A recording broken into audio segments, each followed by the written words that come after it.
Hey everyone, welcome back to the Real Estate Real Life podcast. Today's guest is the one and only Frank Klesitz. Frank is the CEO of Viral Marketing.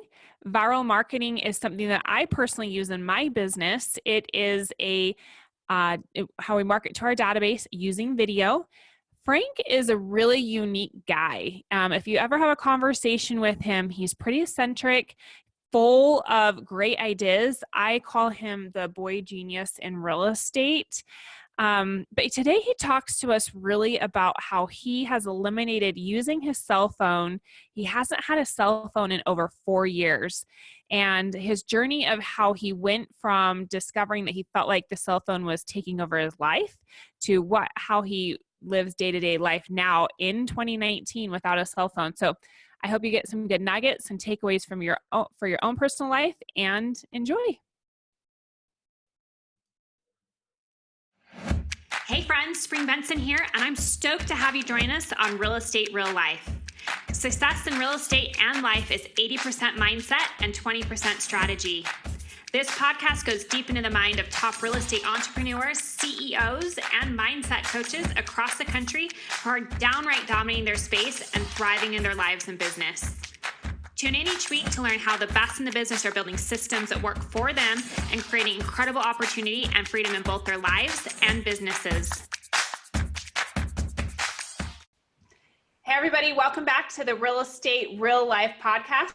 Today's episode is with the one and only Frank Klesitz from Viral Marketing. Frank is somebody that I just highly respect. I call him the boy genius in real estate, because you're just so unique, but every time I talk to you, just blow my mind. And I think you probably know that you're the boy genius, right? Thanks, Frank. Yeah. So today, one of the reasons I wanted to have Frank on here is he's a wealth of knowledge, but one thing that makes Frank really unique is he got rid of his cell phone. Frank, how long ago? About 4 or 5 years. Okay. So I want you to tell that story of how it led up to it, why, and how it's really impacted your life. So what made you decide to, as a business owner, a husband, a father, to just be like, I'm out, I'm not going to use a cell phone anymore? Well, I think we should start a story. Yes. So, I don't know, whenever you start a business, you're pretty much operating from a complete place of fear all the time. Yes. Of everything going wrong all the time, trying to figure out how to fix stuff. And if it's going well, it's not well enough because you want to grow it. So it's always out of this place of fear. And essentially, I would probably say in about 2014 or 2015, there was a day our office that I started is in Omaha, Nebraska, where I'm originally from. We had, at the time, maybe 40 people working there. And I moved to San Diego to run things virtually, and I liked it here, and that's all fine. But I had a condo in downtown San Diego, and I was married. I can't remember if we had Michael yet. Did I get rid of my cell phone before or after Michael, Katie? Michael was 4 months old. So I have a 4-year-old baby boy. So basically, let me explain my day at this point. I would wake up to my cell phone going off as an alarm. And then since I'm in Pacific time and the company's national, I would basically just have a slew of messages. And on top of that, when you're at a higher level of organization, it's not like someone's taking time out of their day to write you an email how great you're doing. It's all the bad news. Frank, this is bad. Frank, this is bad. Frank, your service is terrible. This doesn't work. I would just wake up to that every morning. Certainly pleasant. And then, you have the TV going on, whatever, while you're doing breakfast. And then you're walking to work, because I'd walk to work from downtown on my cell phone trying to get through all the damn emails because I have calls. And I don't want my emails to end up going all day long and just have like 500 at the end of the day. Then you get into work, and oh my goodness, I'd have like three screens. I got my iPad over here. I got my cell phone. And basically the day would just be an assault on my attention. Right? Yeah, it's so true. I'm envisioning. Just an assault. Now, let's say you have lunch. Oh, a break from the assault. No, it's worse. You're actually trying to go lunch and everyone has their phones out. And they're all ting, pong, ping, pang. Yours is going crazy. Then you go back to your office for the assault Okay. Yeah. Then it's like, God, I've been on calls all day long. And now it's like you put your head down, you're like, oh my God, I have 200 emails and all these texts. Oh, don't forget the Facebook messages. Ding. Assaulted from that direction too. Okay. So now I'm walking home, ready to get hit by a bus, answering, get home, coming into my home like a nuclear missile of energy from the day, right? Marginally spend time with my family, like with the television. And then it's back to work in bed on a laptop. Then you check your phone, zone out on Facebook, and then you put it next to you to wake up with your alarm to start the process the next day. It's crazy. I've never thought about it that way, but it's so true. You wake up to your phone and you go to bed to your phone. At least it was terrible. Yeah. So I don't think I really had a lot of self-awareness for this until some things started happening to me that were really, really pissing me off. The first is I really value reading. Yeah. And I enjoy playing music. And I found myself, when I tried to actually lay down and read, I don't think I could read more than 5 minutes without wanting to check my phone. It was like an addiction. Or I couldn't sit down and play music and get into that state where like I had to deliberately practice something that was mentally challenging without wanting the dopamine hit of checking my email or phone. When I sat down to write, because I had to create content, I had to slow down and like shoot a video or slow down and write something, I wouldn't want to do it because my whole brain was rewired to not do any of that, which was the focus. And I'm like, this is messing me up. I don't know what this is, man. This has to stop. So very long story short, I freaked out one day. This is a true story. Katie and my son were out of town seeing the parents. And I came home. I called my friend up, Scott. I said, bring your friend's truck down, who he had. I said, you're taking my television, you're taking my PlayStation, you're taking my iPads, you're taking all my technology. It's all yours. I'm giving away. Sell it. I don't care. I don't want my life anymore. It's gone. He's like, are you serious? I'm like, yeah, bro. Come get it. He's like, I'll be right down. And I'm sure your wife was like, what? No, I gave it all away. I mean, they literally were carrying out the television. I mean, they were just while your wife was out of town? Oh, she was out of town. That is correct. Oh, okay, Frank. Yeah. All right. So at the same time, I'm like, all right, I got all this out of here. Like I wanted to put tin foil up on, I was having a panic attack. I was ready to put tin foil up on the walls. And I can't remember if it was around this time, but I drove to get my cell phone. I was like, well, I probably need to keep that. Oh God, the cell phone. So I actually went into Verizon and I switched it out for a flip phone. Like a little old flip phone. Yeah. But on the drive home, on the interstate, California interstate, I find myself starting to text somebody. I can't remember, A, B, B, B on the interstate. Like, I threw it in the back, where it has since pretty much kind of stayed until I lost it, whatever. So basically I have no cell phone. So Katie arrives home. I think the neighbor tipped her off that somebody was robbing her condo or something. Yeah. Just like, what's going on? I'm like, Katie, I need to be more present. I want to play puzzles. I want to read books. I want to play music. God, I need a shelter from the assault is what I need. I think she actually responded pretty positively. You know what I'm saying? This is actually kind of cool. I kind of like where you're going here. But essentially, she was a stay-at-home mom just sitting around with a 4-year-old and going crazy. So I was like, well, maybe we can get a little small TV. Well, Frank, you cancel internet and cable.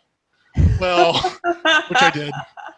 Maybe we can get you some internet for Netflix. And basically, long story short, all that stuff's crept back into my life, which is fine, but the cell phone hasn't. Because what I've realized that experience is how incredibly addicted that I was. And I realized that experience, the little moments throughout your day is where creativity is sparked. Let me give you some of those moments. Using the restroom. Yeah, that's for some reading or thinking. Yeah, right? It's great. My Yeah. favorite place to hide. All right. Going up and down the elevator. All right. Eating a meal.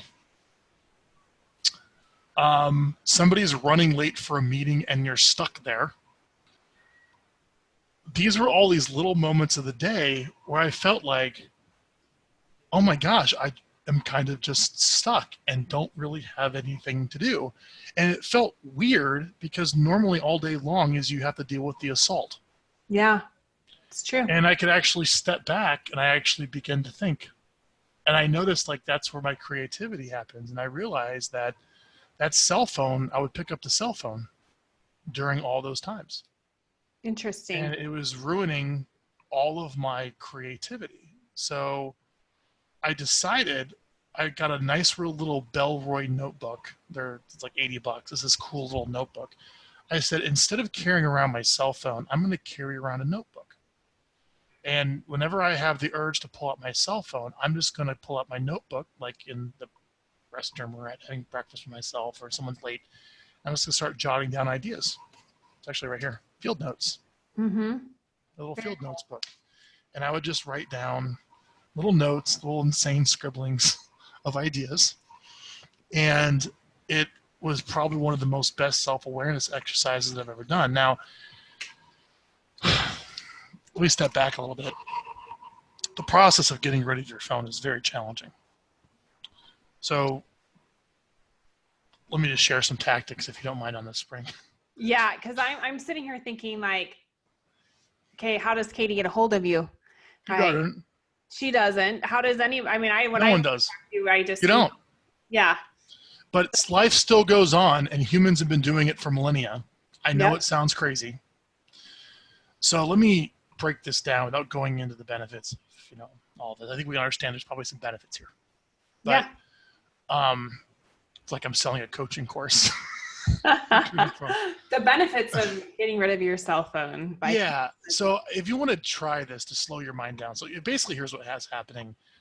My mind was racing all the time. I felt constantly reactive. My days were speeding by. I would wake up like, where the hell did 6 months go? My mind was racing. I couldn't focus. I had anxiety. I think we all deal with that. It's the damn phone, folks. All right. So how do you deal with the phone? Well, the first thing I had to realize is I was managing by text message and email.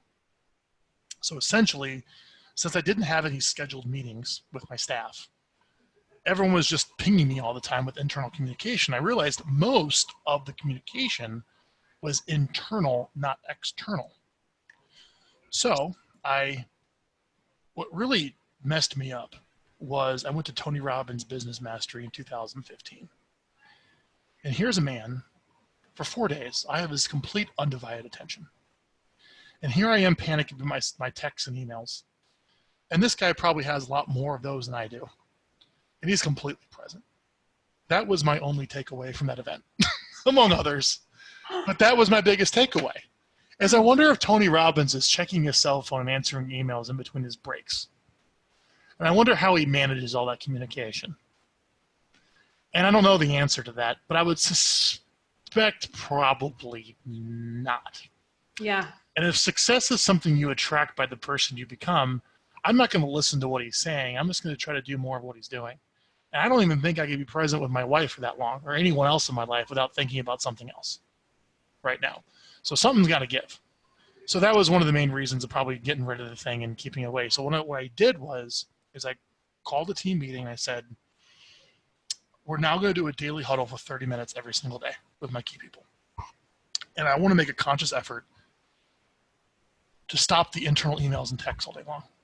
And I realize I'm the culprit because you're all worried about pissing me off, that you're not getting back to me fast enough. So when I email something, it freaks them out to get back faster and it snowballs. We are constantly in chaos all day long internally. So I said, let's stop that. And let's get on a morning huddle every single morning for 30 minutes and talk everything through. If it can wait, it can wait. Let's wait. Let's talk about it.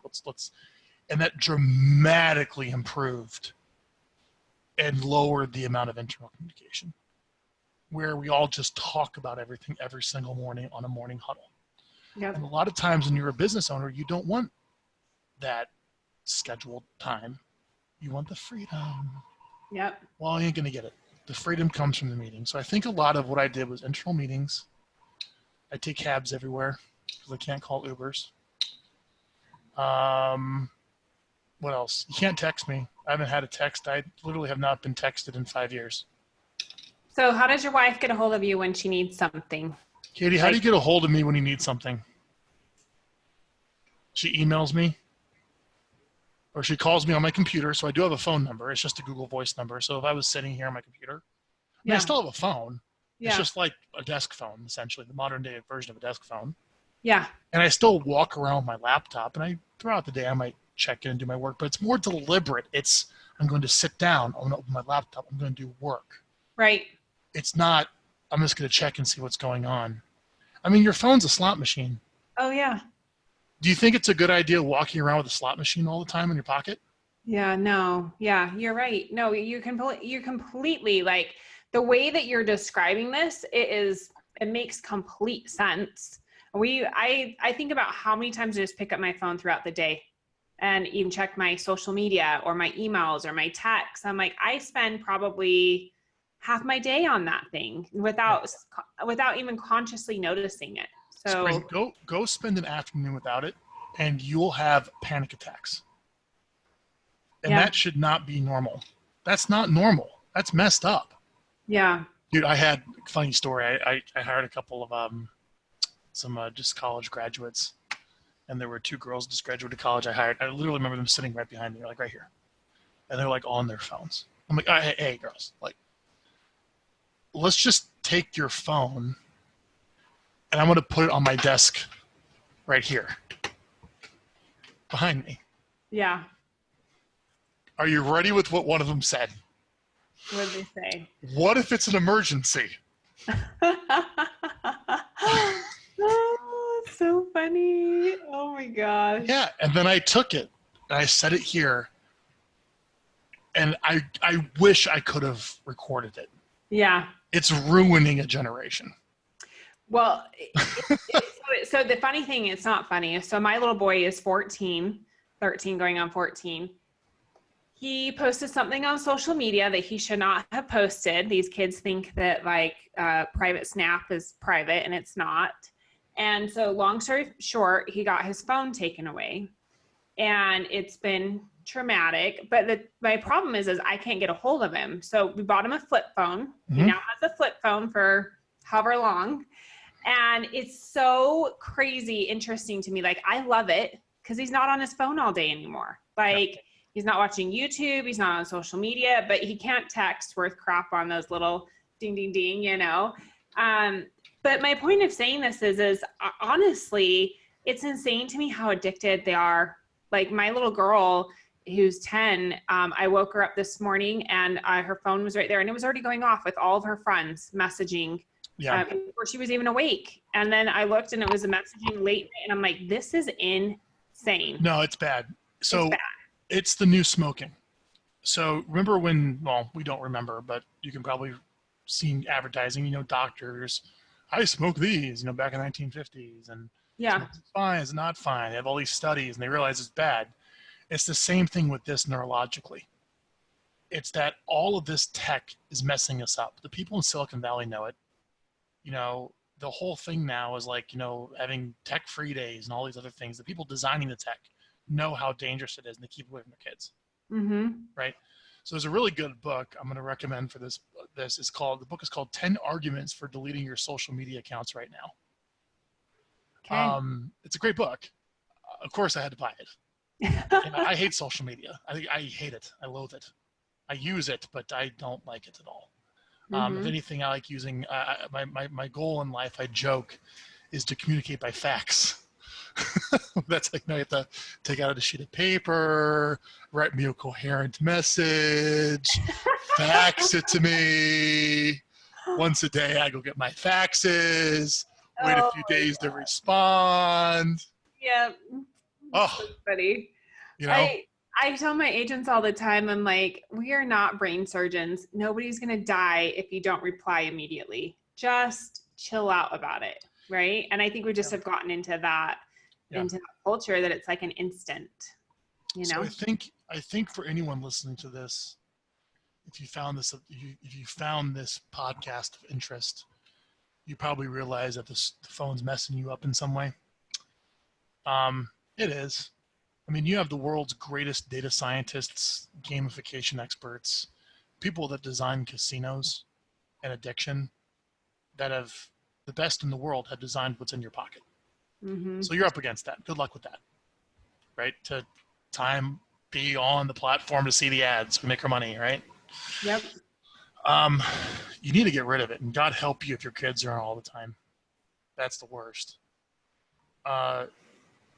And it's been one of the most freeing things that I could possibly imagine. And it also made me a better leader. Here's what I mean. You check your phone, you get an email about some customer complaint. And then if you're not self-aware enough, you're going to fire off an email to your staff that is crazy, yelling at everybody. And that's kind of what I found myself doing when you're under a lot of stress. To wrap this up, operating from fear, is you're running in a proactive state, yelling at everyone all the time and stressing everyone out because you're the boss, texting and emailing people like you're the issue. Yeah. You listening to this is the problem. You need to go to your staff and say, we need to knock all this off, and no more Slack. That's the worst. Internal email chats. Get off all that crap. The Facebook workplace, what the hell is that? Get rid of it. Who needs that? Get rid of it, right? What a waste of time.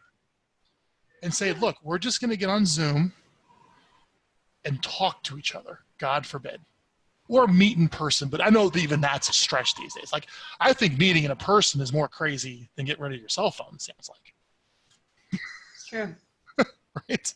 So I think the first step I would tell anyone to take if they wanted to start weaning them off the addiction of the cell phone and live in a more proactive state is to schedule regular meetings daily with the team, whether it's in person, over video conference, where you just talk and have a general agreement that we're all being interrupted all day long, so let's knock it off together, right?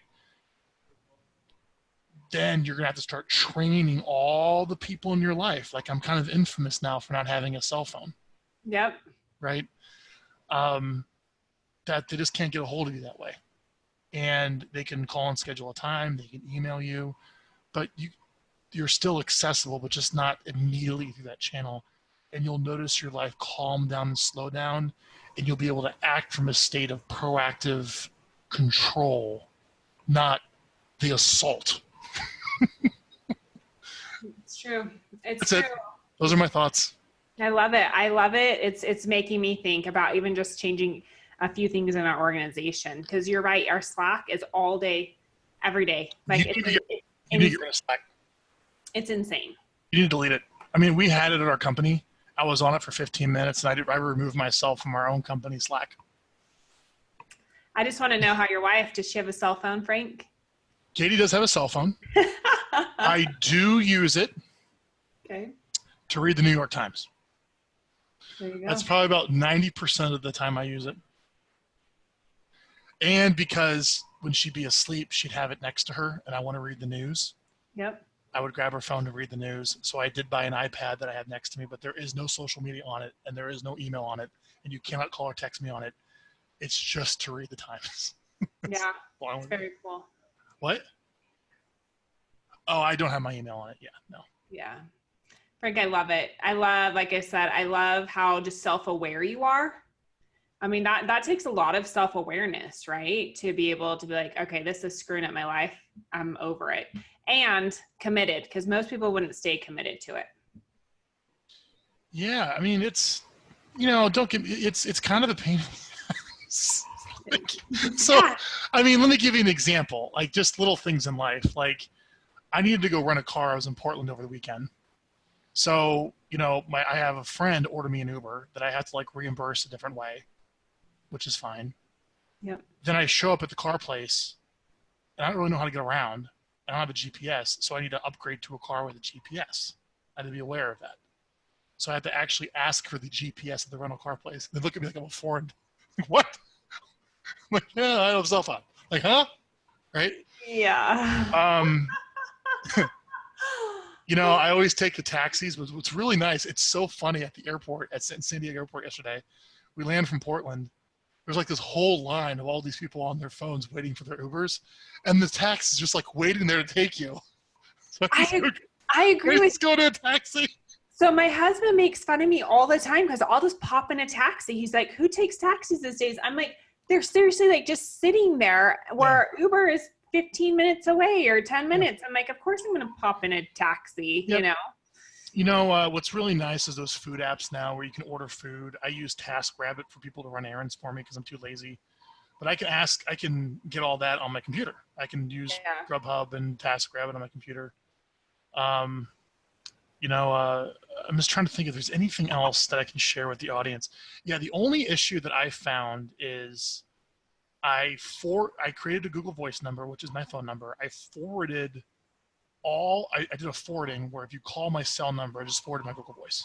So if you call me, I get it. At the time, it wouldn't forward texts. It may be different now. But if you texted me, it went off into La La Land. And I had no idea how to fix that, but I said the hell with it. So I'm sure I guarantee you, if I go back and turn my phone on, I think it will ding probably thousands of times of texts that have just been ignored over the past 5 years. Yeah, but I mean, I guess it's just our society that we assume that you have a cell phone, right? Correct. Yeah. So I don't think I got the text, but you can reroute the inbound phone calls, which is good. Yep. Text I couldn't get, but that may be different now. Of text forwarding, that may be different. I think that when you actually sit down with somebody, if I actually like consulted you on removing your cell phone, I think you'll find the biggest hurdle is the transportation apps. Interesting. That's the most difficult one that people have trouble getting away from. Interesting. Yeah. It's not even what I would have thought of, but besides the GPS, I guess. Yeah, the GPS and the transportation apps. But I have a GPS in my car. Well, TomTom, it's built in. Yeah. But you have to really weigh, okay, you get a little marginal convenience out of your phone, but what's the cost? Yeah. And I think the cost is your focus. You know, they asked famously, I'm pretty sure this is true, but they asked Bill Gates and they asked, Steve Jobs, what do you attribute, what's the one word you attribute your success to?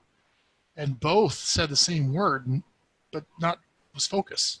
Yep. Steve Jobs came back and, after another company, the other guy took it over, they had all this whole product line. He said, get rid of all of it. We're putting it all on the iPod. Change the world.